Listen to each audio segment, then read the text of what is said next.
Okay, let's continue. Now we are calculating now cash from investing activities.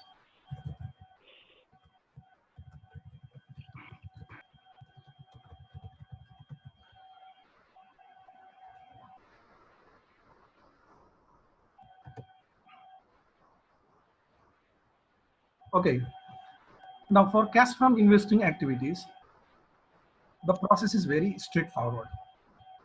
We have to look into the asset item in the balance sheet, and we have to adjust purchase and sale, right?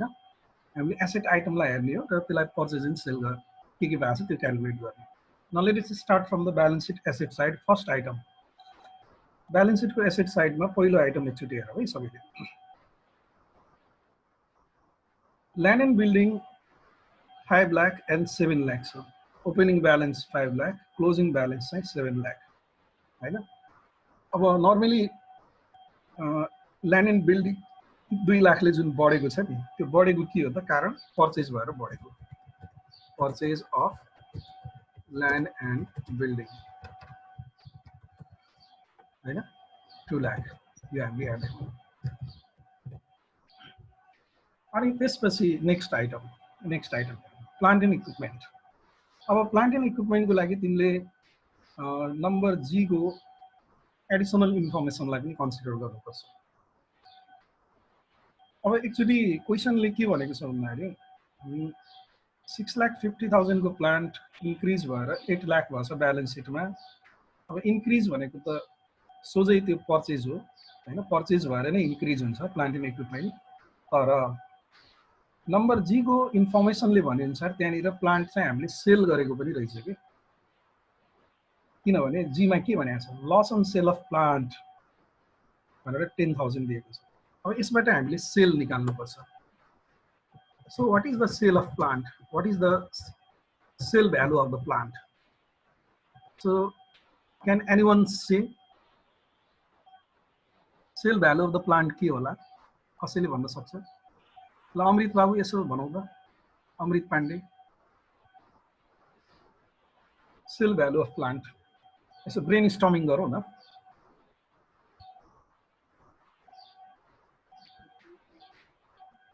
What should be the sale value of plant? मेरो question खुले हैन, question भ्याएन है. ह? मेरोमा question available छ नि, laptop बन्द भयो यो मोबाइलमा मैले ल क्वेशन त म देखाउँछु नि तिमीलाई. ल क्वेशन यहाँ देखाएँ. ल हेर प्लान्ट एन्ड इक्विपमेन्ट यहाँ ब्यालेन्स दिएको छ हैन. Plant and equipment 650 and 8 lakh. त्यहाँ चाहिँ धेरै. अनि loss on sale of plant भनेर 10,000 दिएको छ. र यो ब्र्याकेटमा के यसको इन्फर्मेसन त हैन. 80,000 कस्ट भएको प्लान्ट जसमा 40,000 एक्युमुलेटेड डिप्रिसिएसन चार्ज भएको थियो, त्यसलाई 10,000 लसमा सेल गर्यो भनेपछि कतिमा सेल गर्यो होला? डाइरेक्ट छ नि कुरा हैन. तिमीले किन्दाखेरि त्यसको कस्ट 80,000 थियो अनि अहिलेसम्म युज गर्दा त्यसमा तिम्रो टोटल 40,000 डिप्रिसिएसन कट्यो हैन. भनेपछि बुक भ्यालु कति बच्यो डिप्रिसिएसन कटेर 40,000 बच्यो. त्यसलाई लस 10,000 लसमा सेल गर्यो भनेपछि 10,000 लस हुने बित्तिकै लस पनि घटाउनु पर्यो हामीले. त्यसलाई यस्तो गर्छौ के सिम्पली हेर के त भन्दाखेरि हुन त यसलाई तिमीले त्यो plant and machinery account debit credit बनाएर पनि गर्न सकिन्छ. तर मैले स्टुडेन्टलाई एटलिस्ट स्टुडेन्ट मास्टर्स डिग्री पढ्ने स्टुडेन्टलाई त्यो डेबिट र क्रेडिटको चक्करमा नपर्नु भन्छु कि. त्यो डेबिट र क्रेडिट गर्ने काम चाहिँ हाम्रो काम होइन. अलिकति हामीले हाइट बढाएको. वी आर द म्यानेजर हैन. हामीले खालि त्यो डेबिट र क्रेडिट भनेको त रट्ने बाटो मात्रै हो. रटन्तेहरूले मात्रै त्यस्तो गर्छ. त्यो रट्ने होइन. त्यसलाई डेबिट र क्रेडिटलाई बुझ्ने हो. 80,000 प्लान्टको कस्ट थियो हामीले किन्दाखेरि, त्यो कस्ट त्यो प्लान्टको जुन प्लान्ट बेच्यो त्यसलाई हामीले युज गर्दै गर्दै आउँदाखेरि अहिलेसम्म त्यसको 40,000 डिप्रिसिएसन कटे थियो हैन. 80,000 त्यसको कस्ट थियो अनि अहिलेसम्म त्यसको 40,000 डिप्रिसिएसन कटेको थियो. त्यो 40,000 लाई घटाउने भनेपछि यो जुन रिमेनिङ 40,000 हुन्छ नि यो तिम्रो बुक भ्यालु हो. अहिलेको बुक भ्यालु, बुक्स अफ एकाउन्टले देखाएको भ्यालु. अनि त्यसलाई हामीले सेल गर्यौँ. सेल गर्दाखेरि 10,000 लस भइदियो भनेपछि 10,000 लसमा सेल गऱ्यौँ, त्यो लस पनि घटाउनु गर्दा एक्चुअली हामीले कतिमा सेल गरेको रहेछौँ 30,000. This is what you need to know. Okay, sale of plant. अब अर्को कुरा, अब सेल अफ प्लान्ट 30,000 आयो. अब त्यहाँनिर पक्कै पनि पर्चेज अफ प्लान्ट पनि छ, purchase of plant and equipment. किनभने ब्यालेन्स सिटले त ब्यालेन्स इक्विपमेन्टको प्लान्ट एन्ड मेसिनरी हो, मेसिनरी लेखाएको छ, मेसिनरी नै लेखौँ न. प्लान्ट एन्ड मेसिनरीको ब्यालेन्स त बढेको देखाएको छ होइन र. प्लान्ट एन्ड मेसिनरीको ब्यालेन्स चाहिँ ब्यालेन्स सिटले बढेको देखाएको छ. बढेको देखाएको छ भनेको मतलब पक्कै पनि त्यो चाहिँ त्यसमा हामीले त्यसलाई हामीले के गर्यौँ त पर्चेज गर्यौँ भन्ने बुझिन्छ. कति होला पर्चेज गरेको, ल यसलाई पनि ब्रेन स्टर्मिङ गर्नुपर्छ.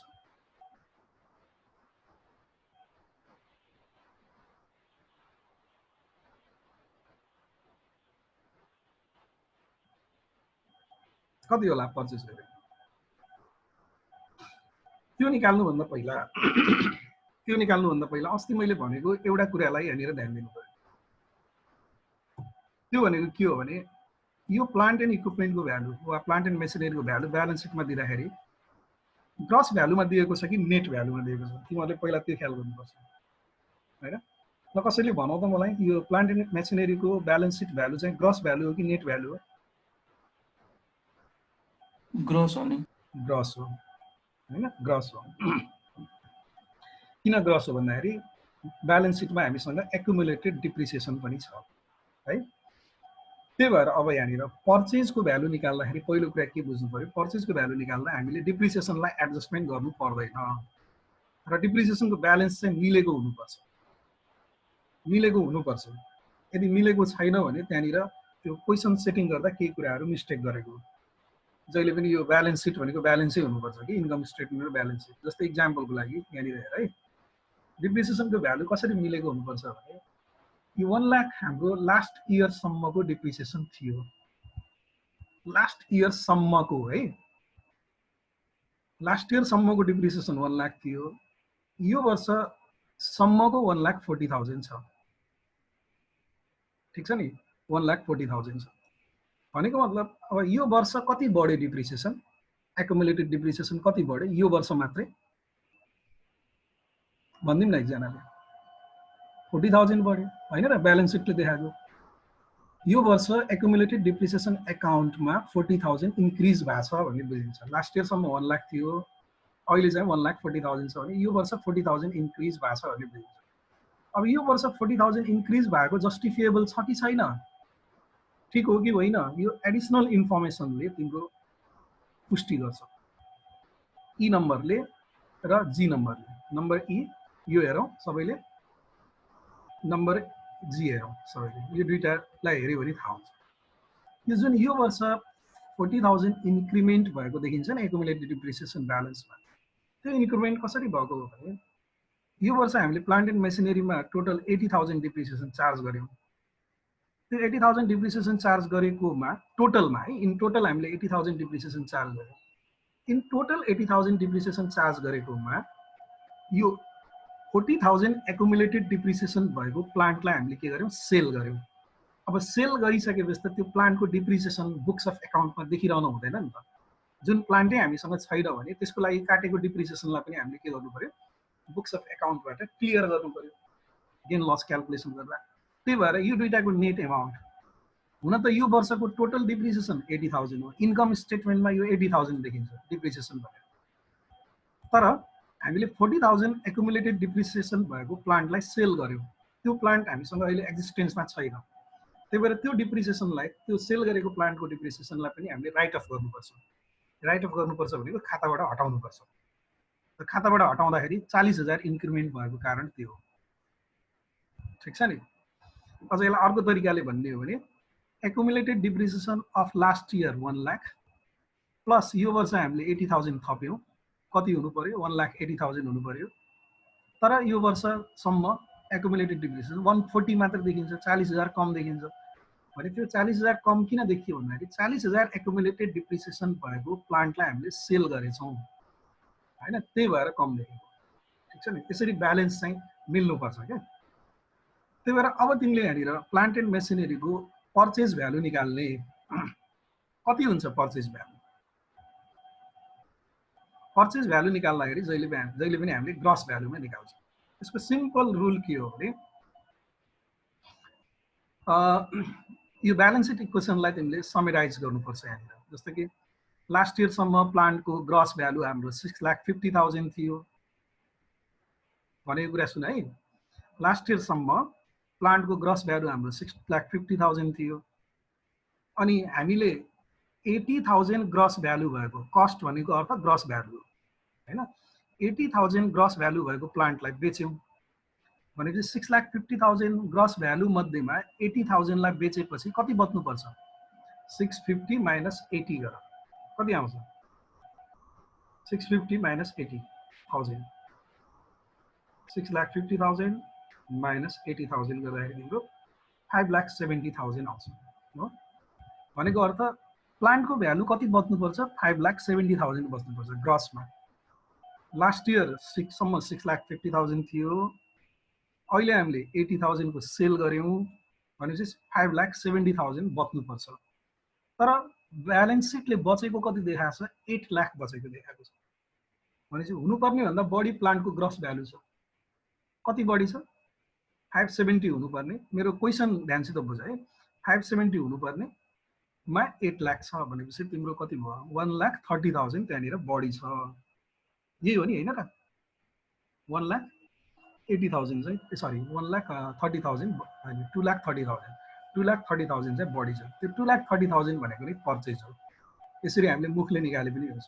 अब यसलाई एउटा स्टेटमेन्टै बनाएर गर्ने हो भने यस्तो गर्न सकिन्छ। यसलाई यसो गरौँ है, मैले यहाँ गरिदिन्छु। फिगर त अब सबैलाई याद होला।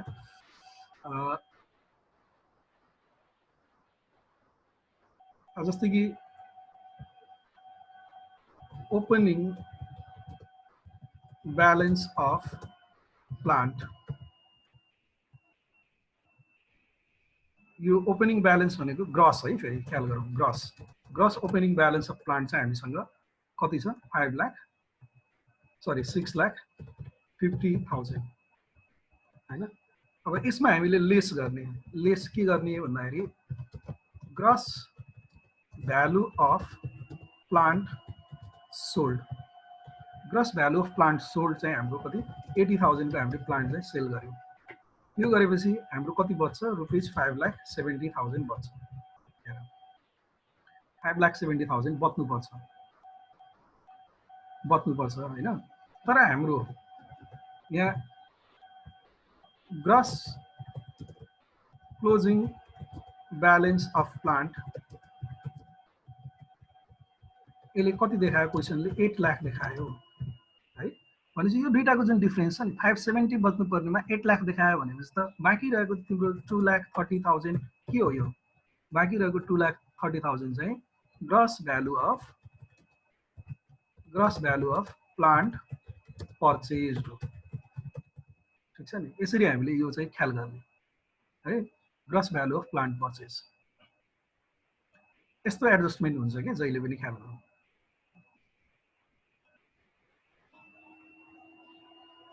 यसलाई हामीले ब्यालेन्सिङ फिगरको रूपमा निकालेको हो। त्यही कुरा मैले अघि मुखले जोड घटाउ गर्दाखेरि आएको हो है। त हामीले अब यो देखाउँदाखेरि जहिले पनि gross value of plant purchase 2,30,000 यहाँनिर देखाउनु पर्यो है। कुरो क्लियर के छ भन्दाखेरि लास्ट इयरसम्म हाम्रो ब्यालेन्स सिटले 6,50,000 प्लान्टको ग्रस भ्यालु देखाएको थियो। अनि त्यसमध्येमा हामीले यो वर्ष 80,000 को सेल गर्यौँ भनेपछि त्यसलाई हटाउनु पर्यो ब्यालेन्स सिटबाट। हटाउँदा 5,70,000 बच्नुपर्छ। तर ब्यालेन्स सिटले कति देखायो, यो वर्षको ब्यालेन्स सिटले 8 लाख देखायो भनेको 2,30,000 बढी देखायो। भनेपछि यो हिडेन एमाउन्ट चाहिँ 2,30,000 के हो त भन्दाखेरि पर्चेज हो हैन, पर्चेज भएर आएको। त्यही भएर अब तिमीले यहाँनिर पर्चेज अफ प्लान्ट भनेर देखाउँदाखेरि purchase of plant and machinery भन्दाखेरि यो 2,30,000 आउटफ्लो हामीले यो देखाउने। ठिक छ नि।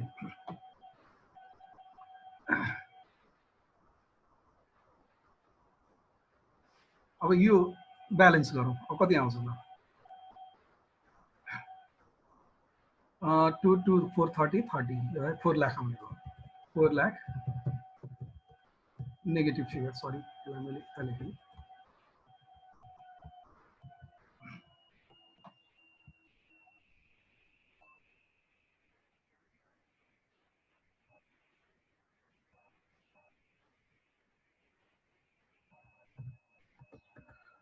4 लाख है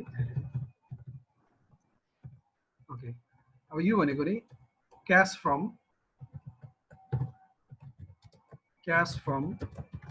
इन्भेस्टिङ एक्टिभिटिज अब यो नेगेटिभ फिगर भएको हुनाले यसलाई क्याश फ्रम भनेको के भन्दाखेरि cash used in investing activities भन्ने बुझ्नुपर्छ इन्भेस्टिङ एक्टिभिटिजमा युज भएको क्याश हो है यो negative cash flow okay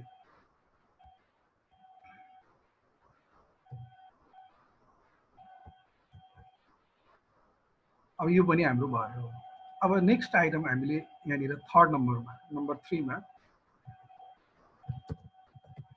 cash from financing activities calculation गर्छौँ क्याश फ्रम फाइनेन्सिङ एक्टिभिटिज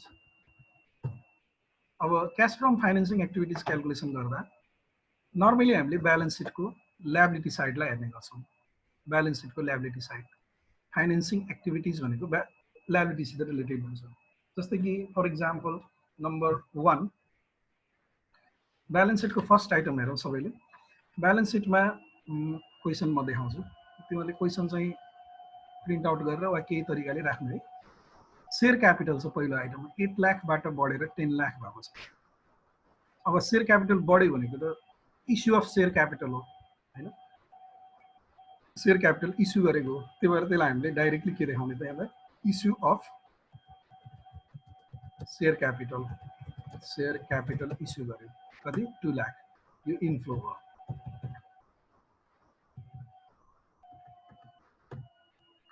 अनि त्यस्तै गरी गएर अर्को आइटम हेरौँ अब यो 10% डिभेन्चर छ 10% डिभेन्चर घटेको छ 2 लाखबाट 1 लाख भएको छ घटेको भनेको रिडिम्सन गरेर घटेको रिपेमेन्ट गरेर घटेको अब डिभेन्चरको त जहिले पनि यो ब्यालेन्स सिटमा फेस भ्यालु हुन्छ के अरे अङ्कित मूल्य भन्छ जसलाई हैन फेस भ्यालु हामीले देखाउँछौँ ब्यालेन्स सिटमा डिभेन्चरको यो 2 लाखबाट 1 लाख घटेर 1 लाख फेस भ्यालु बचेको देखिन्छ भने 1 लाख फेस भ्यालु बराबरको डिभेन्चरलाई हामीले रिपेमेन्ट गर्यौँ अब रिपेमेन्ट गर्दाखेरि हामीले एउटा कन्डिसन दिएको छ नम्बर एफ ले के कन्डिसन दिएको छ भने डिभेन्चर्स वेयर रिडिम्ड विथ 10% प्रिमियम भनेको 10% प्रिमियम थपेर हामीले रिडिम्सन गरेको भनेपछि कति रिडिम्सन गरेको हाउ मच वी रिडिम्सन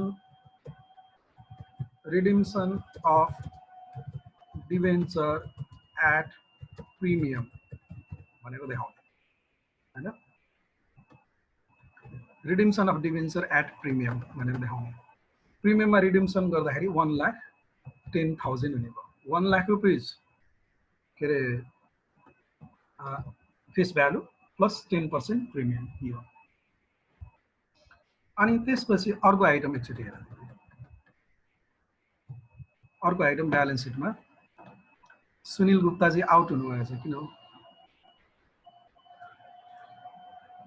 अर्को आइटम हामीलाई यहाँनिर ब्याङ्क लोन भनेर दिएको छ ब्याङ्क लोन पनि यो फाइनेन्सिङ एक्टिभिटिजमा जान्छ लास्ट इयरसम्म 1 लाख थियो अहिले यो इन्क्रिज भएर 3 लाख भएको छ भनेको ब्याङ्क लोन चाहिँ 2 लाखले इन्क्रिज भयो भनेपछि यो क्यास इन्फ्लो भयो इन्क्रिज इन यहाँ एउटा जिरो बढी भयो कि एउटा जिरो बढी भएको छ यसमा इन्क्रिज इन ब्याङ्क लोन कति 2 लाख यो इन्फ्लो भयो है यसलाई पनि हामीले यसरी नै देखाउने अनि त्यसपछि अब अर्को आइटममा जाउँ सबै अर्को आइटममा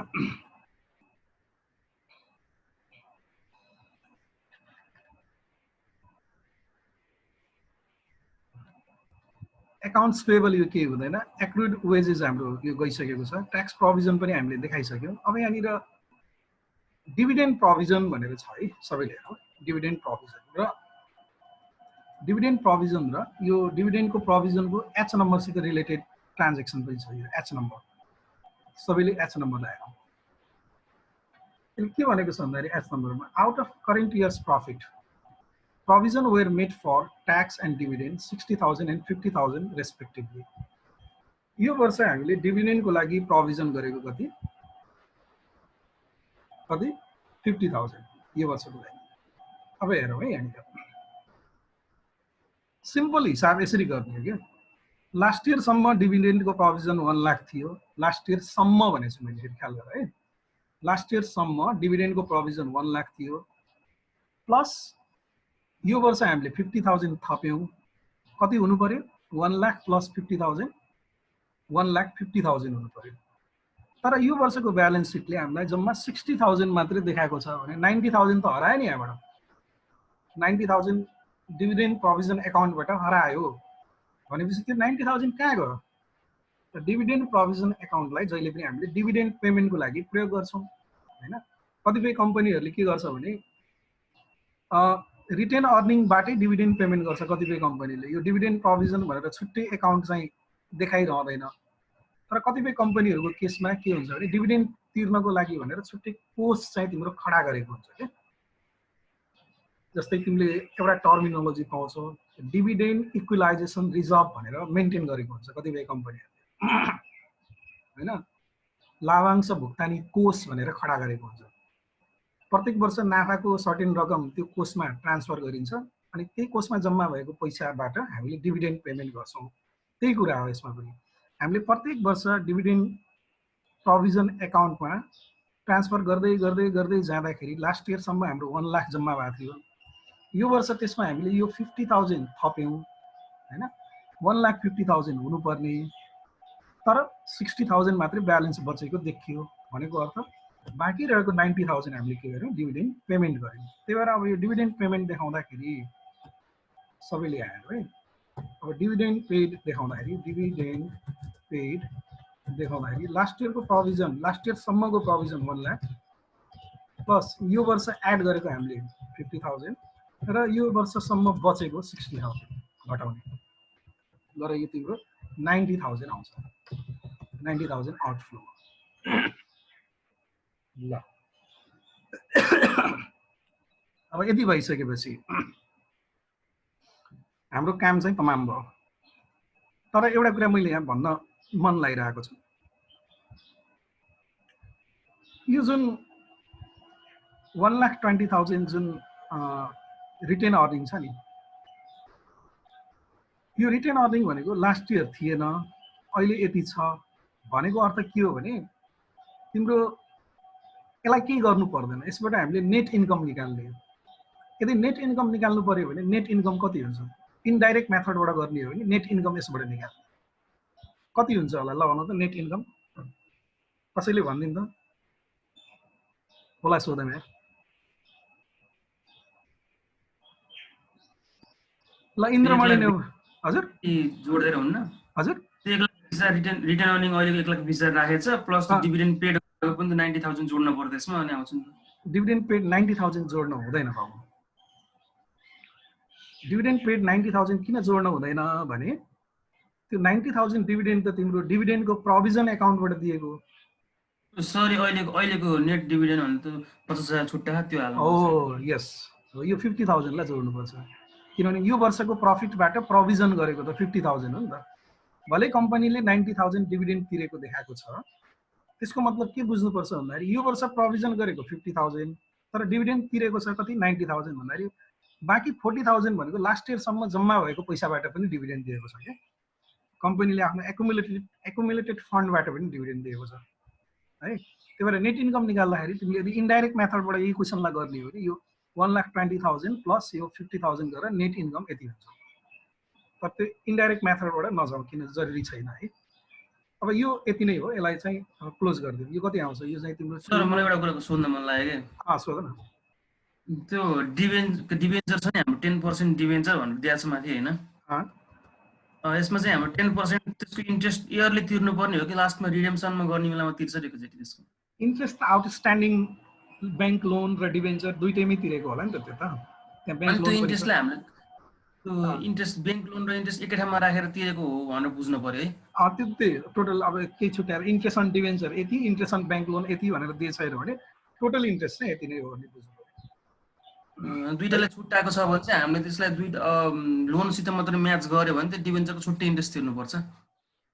त्यस्तो त हुँदैन, त्यस्तो हुँदैन।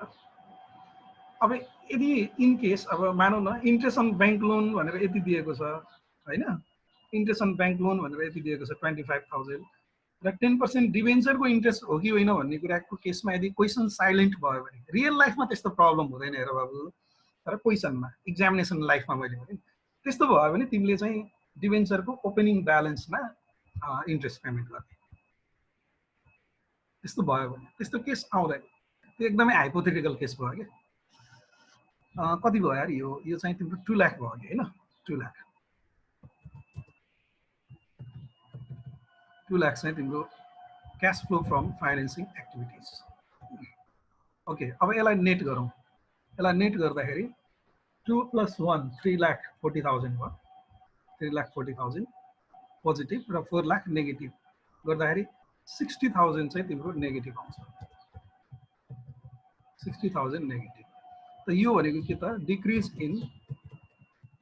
In cash and cash equivalence भनेर आउने।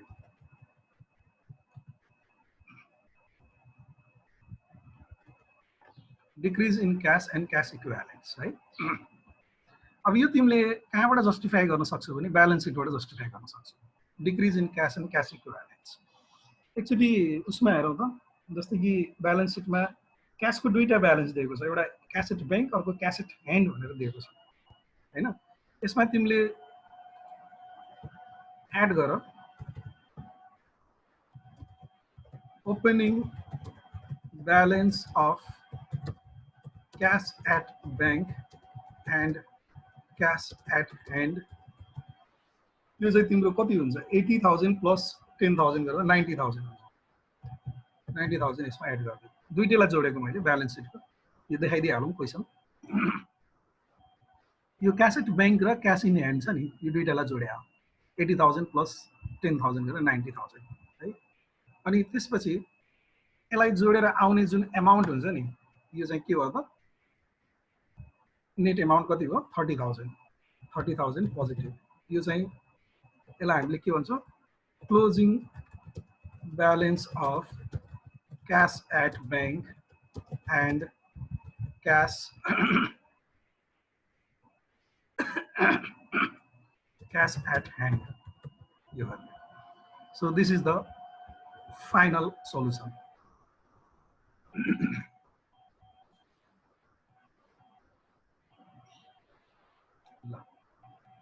ल यसलाई सार्नु पर्ने छ भने सार है।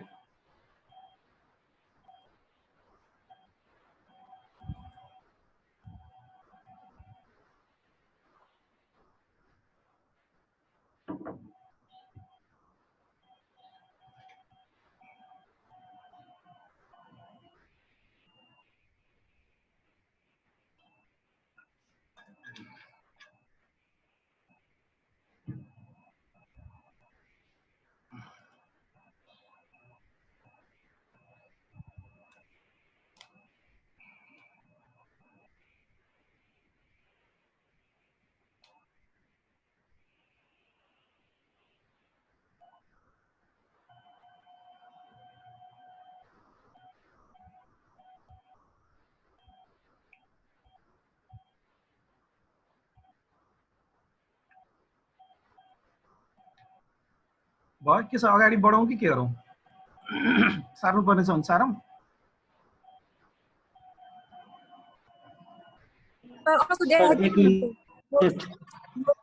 सुनिलजी भन्नुहोस्। 1 मिनेट मात्रै सर, भइसक्यो। ए ल, तपाईँ अघि ओजेलमा पर्नु भएको थियो किन? हजुर सर।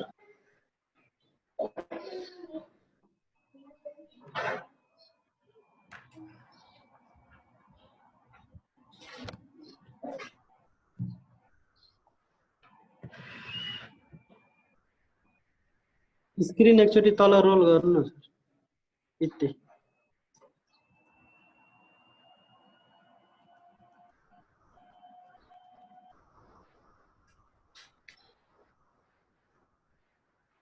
कति तल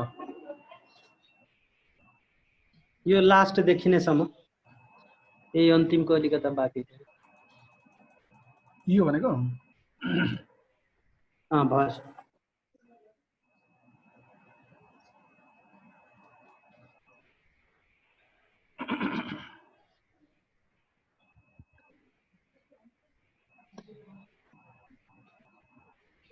ल हुन्छ सर भयो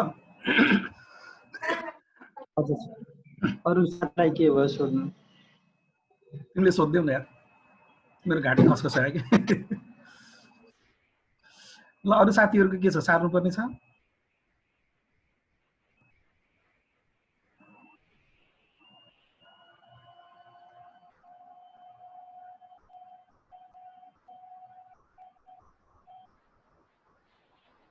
अंकिता अंकिता तिमीलाई मैले मेल गर्दैछु तिमीले पाए होला हैन हेरेको छैन सर अहिले हेर्नु पर्यो ए ढिलो उठ्यो त्यसो भए मैले बिहानै मेल गर्दै थिएँ आज च्याप्टर 1 र च्याप्टर 1 र च्याप्टर 2 को सबै म्याटर मेल गर्दैछु अहिले सम्मको हुन्छ सर हेर्छु सर ल तिमीलाई कंग्रेचुलेसन पनि थ्यांक यू सर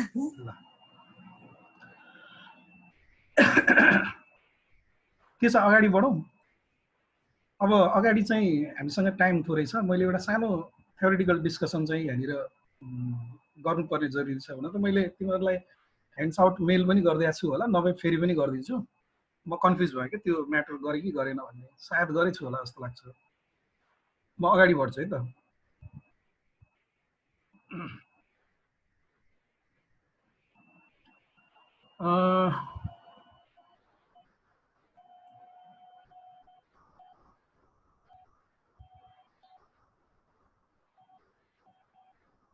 अब यो यसको डिटेल म्याटर चाहिँ मैले वर्ड फाइलमै टाइप गरेर तिमीहरूलाई पठाइदिउँला हैन यो आज हामीले जुन पढ्दै छौं now we have come across the several issues relating to the preparation of cash flow statement.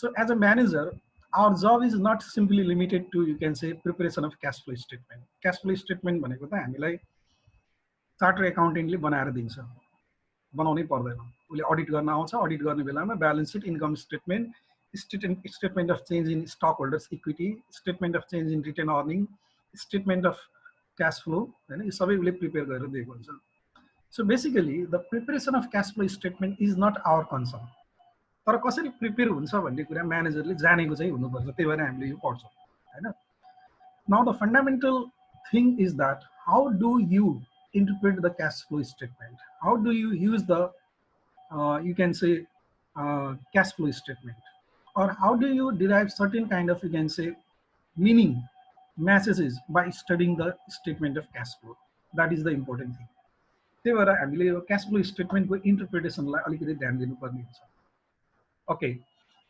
now by studying the statement of cash flow as a manager you can derive very meaningful insight or meaningful conclusion हामीले विभिन्न प्रकारको कन्क्लुजनहरु cash flow statement लाई study गरेर हामीले derive गर्न सक्छौं हैन र त्यो गर्ने बेलामा खास गरी म्यानेजर्सलाई हामीले दुईटा प्रकारको गाइडलाइन उले चाहिँ फलो गर्नुपर्छ cash flow statement लाई इन्टरप्रिटेसन गर्दाखेरि whenever you are going to interpret the statement of cash flow you have to follow two kind of guidelines that means first of all you have to consider a company specific information company specific circumstances हैन एउटा कम्पनीको विशेष परिस्थिति के छ त्यो कुरालाई हामीले विचार पुर्याउनु पर्छ भने you have to also consider the relationship among different kinds of you can say numbers in the statement of cash flow अब statement of cash flow मा विभिन्न नम्बरहरु हुन्छ नि त्यहाँनिर हामीले विभिन्न न्यूमेरिकल मतलब इनपुटहरु हामीले क्याल्कुलेसन गरेका हुन्छौं हो त्यो नम्बरहरुको बीचको रिलेसनशिपलाई पनि हामीले मिनिङफुल्ली इन्टरप्रेट गर्नुपर्ने हुन्छ हैन अब त्यो के हो त भन्दाखेरि जस्तै कि for example when you are going to consider the company specific information हैन you have to जस्तै सबै कम्पनीको सर्कमस्टान्सेस एउटै हुँदैन कम्पनीहरुको सर्कमस्टान्सेस फरक हुन्छ हैन जस्तै एक्जाम्पलको लागि कुनै कम्पनी स्टार्टअप कम्पनीको रूपमा हुन्छ स्टार्टअप कम्पनी भनेको जस्ट स्टार्ट भएको 1-2 वर्ष अपरेसनमा आएको यस्तो कम्पनीहरू हुन्छ र कुनै कम्पनी अलिकति म्याच्युर्ड भइसकेको हुन्छ हैन म्याच्युर्ड भनेको धेरै वर्ष सञ्चालनमा आइसकेको कम्पनी हुन्छ र तिम्रो त्यो among the matured company also some company may be very growing company हैन matured कम्पनीहरू पनि growing company हुन्छ कतिपय भने some company may be very declining company हैन declining भनेको अर्थ त्यति राम्रो गर्न नसकेको अब त्यो स्याचुरेसनमा पुगेर त्यसको मार्केट चाहिँ डिक्लाइन हुँदै गएको त्यसको रेभेन्यू डिक्लाइन हुँदै गएको हैन त्यस्तो खालको कम्पनीहरू छ so what is the specific circumstances of the company whether the company is a startup company you have to consider if the company is not a startup or it is the matured company then whether the matured company is in growing stage or the matured company is in declining stage we have to consider these circumstances before interpreting the statement of cash flow statement लाई interpret गर्दाखेरि यो दुईटा कुरालाई हामीले ध्यान दिनुपर्छ तिमीहरु यसलाई copy गर्नतिर time West नगरेर मेरो कुरालाई सुन्ने हैन किनकि मैले यसको फाइल चाहिँ तिमीलाई आजै मैले मेल गरिदिन्छु सबैलाई स्टार्टअप कम्पनीज भनेको के हो भन्दाखेरि नर्मली जसले आफ्नो अपरेसन जस्ट बिगिन गरेको हुन्छ वा 1-2 वर्ष त्यसको अपरेसन स्टार्ट भएको हुन्छ र स्टार्टअप कम्पनीको केसमा तिमीले एउटा कुरा के ख्याल गर्नुपर्छ भन्दाखेरि if the company is a startup company which has just begun its operation such company may not be able to generate the positive cash flow from the operation त्यस्तो कम्पनीहरुको cash flow from the operation चाहिँ positive नहुन पनि सक्छ startup कम्पनीको केसमा अब startup कम्पनीको केसमा positive cash flow from operation छैन भने त्यो कम्पनीको परफर्मेन्स नराम्रो हो भनेर हामीले इन्टरप्रेट गर्नु हुँदैन किन नराम्रो भनेर इन्टरप्रेट गर्नु हुँदैन भन्दाखेरि the company has started just its business so at the starting phase the company may not be able to capture the greater market share हैन मार्केट सेयर चाहिँ बजारको एउटा क्याप्चर गर्न सकेको हुँदैन सुरुको अवस्थामा so that the company experiences very low volume of sales and at the other side the operating cost of the such company may be higher हैन सुरुको अवस्थामा सेल्स भोल्युम एकदम लो हुने र अपरेटिङ कस्ट चाहिँ हाई हुने कारणले गर्दा त्यस्तो कम्पनीको positive cash flow from operation हुँदैन तर हामीले एउटा कुरा के ध्यान दिनु पर्यो भने त्यो स्टार्टअप कम्पनीलाई पनि विभिन्न प्रकारको इन्भेस्टमेन्ट त गर्नुपर्छ किनकि कम्पनीलाई भोलि ग्रोथ गर्दै लिएर जाने हाम्रो अब्जेक्टिभ हो हैन आज स्टार्टअप सानो स्केलमा छ भन्नुको मतलब सधैँभरि सानो स्केलमा हुने होइन slowly and gradually the company has to put additional investment into the you can say operation त्यसकारणले त्यस्तो कम्पनीहरुले आफ्नो इन्भेस्टिङ एक्टिभिटिजहरुलाई फन्डिङ गर्नको लागि इन्भेस्टिङ एक्टिभिटिजहरुलाई फाइनान्सिङ गर्नको लागि उनीहरुले खास गरी केमा भर पर्छ भन्दाखेरि they start issuing additional share they start